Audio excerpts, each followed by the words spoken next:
Աշխարհում յուրաքանչյուր 4 մարդուց մեկը դեռևս չունի անվտանգ խմելու ջրի հասանելիություն։ Չնայած վերջին տասնամյակում գրանցված առաջընթացին միլիարդավոր մարդիկ դեռ չունեն անհրաժեշտ ջրամատակարարման, սանիտարական եւ հիգիենիկ ծառայություններից օգտվելու հնարավորություն, ինչը նրանց ենթարկում է հիվանդությունների եւ ավելի խոր սոցիալական մեկուսացման վտանգի։ Առողջապահության համաշխարհային կազմակերպությունն ու ՅՈՒՆԻՍԵՖ-ը համատեղ հրապարակել են տնային տնտեսությունների խմելու ջրի եւ սանիտարական պայմանների առաջընթացը 2000-ից 2024 թվականներին հատուկ ուշադրություն անհավասարություններին զեկույցը։ About 3/4 of the population, 74%. Ամբողջ աշխարհում բնակչության մոտ 3/4-ը 74%-ը ունի այսպես կոչված անվտանգ կառավարվող խմելու ջրի ծառայություններ։ Դա զգալիորեն աճել է 2015 թվականից ի վեր, երբ այն կազմում էր ընդամենը 68%, ինչը նշանակում է, որ 1 միլիարդ մարդ վերջին 10 տարվա ընթացքում հասանելիություն է ստացել անվտանգ ջրին։ Մեծ առաջընթաց ենք տեսել Արևելյան եւ Հարավային Ասիայում։ Առաջընթացն ավելի դանդաղ է եղել Օվկիանիայում եւ Սահարայի ենթասահարյան Աֆրիկայում, բայց նույնիսկ այնտեղ մենք ունենք արագ առաջընթաց գրանցող երկրների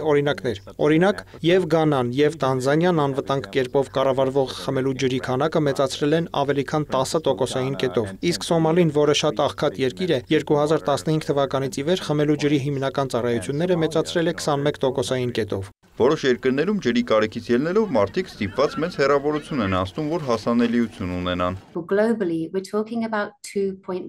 Աշխարհում 2.1 միլիարդ մարդ անվտանգ ջրի խնդիր ունի, հատկապես մտահոգիչ է այն, որ 106 միլիոն մարդ ջուր է խմում չմշակված ոչ անվտանգ ջրային աղբյուրներից, ինչպիսիք են լճերը կամ լճակները։ Դա մարդկանց դնում է հիվանդանալու շատ բարձր ռիսկի տակ, եւ երբ խոսքը վերաբերում է երեխաներին, նրանք վտանգի տակ են լուրջ հիվանդության կամ նույնիսկ մահվան չմշակված ջրային աղբյուրների պատճառով։ 3.4 միլիարդ մարդ դեռևս չունի անվտանգ կերպով կառավարվող սանիտարական պայմաններ, 1.7 միլիարդ մարդ չունի տանը հիգիենիկ հիմնական ծառայություններ, այդ թվում 611 միլիոնը չունի որևէ հարմարության հասանելիություն։ Զեկույցը գնահատականներ է տալիս 235 երկրների, տարածքների եւ շրջանների, ներառյալ ՄԱԿ-ի բոլոր անդամ պետությունները։ So in Armenia, around 99% of people Հայաստանում մարդկանց մոտ 99%-ը հասանելիություն ունի խմելու հիմնական ջրին, այսինքն նրանք հասանելիություն ունեն ջրին կամ իրենց տներում կամ իրենց տներից առավելագույնը 30 րոպե հեռավորության վրա հասանելի աղբյուրից։ Մենք տեսնում ենք, որ Հայաստանում մարդկանց մոտ 82%-ը հասանելիություն ունի անվտանգ կառավարվող խմելու ջրի։ Դա գերազանցում է համաշխարհային միջին 75%-ը,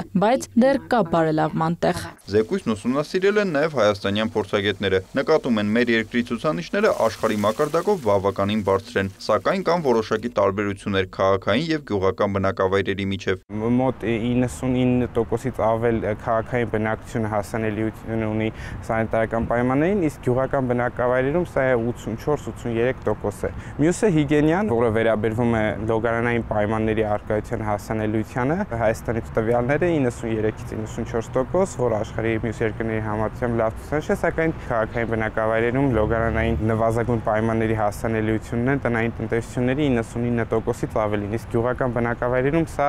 83-84% է։ Հայաստանում խմելու ջրի բարելավված ծառայություններով ծածկույթը շատ բարձր է։ Մարդկանց մեծ մասն ունի ջրամատակարարում խողովակաշարով եւ մեծ մասն ունի ջուր տանը, շեշտում է Ռիկ Ջոնսթոնը։ And we see that there are some gaps there on drink. Միևնույն ժամանակ մենք տեսնում ենք, որ խմելու ջրի վերաբերյալ կան որոշ բացթողումներ։ Պետության կողմից չափված խմելու ջրի նմուշների մոտ 11%-ը չի համապատասխանում մանրէաբանական չափանիշներին։ Այսպիսով դրանք չեն համապատասխանում անվտանգ կառավարվող խմելու ջրի չափանիշներին։ Ես նաև կասեի, որ սանիտարական առումով իրավիճակը մի փոքր այլ է, քանի որ քաղաքային բնակավայրերում շատ մարդիկ ունեն կոյուղու միացումներ, բայց գյուղական բնակավայրերում մարդկանց մեծ մասն օգտագործում է սեպտիկ բաքեր կամ փոսային զուգարաններ եւ դրանցից յուրաքանչյուրը կարող է անվտանգ կառավարվել։ Քաղաքային տարածքներում, որտեղ կան կոյուղու միացումներ, մենք ձգտում ենք տեսնել կեղտաջրերի մաքրում, օգտագործելով կենսաբանական գործընթացներ աղտոտումը նվազեցնելու համար։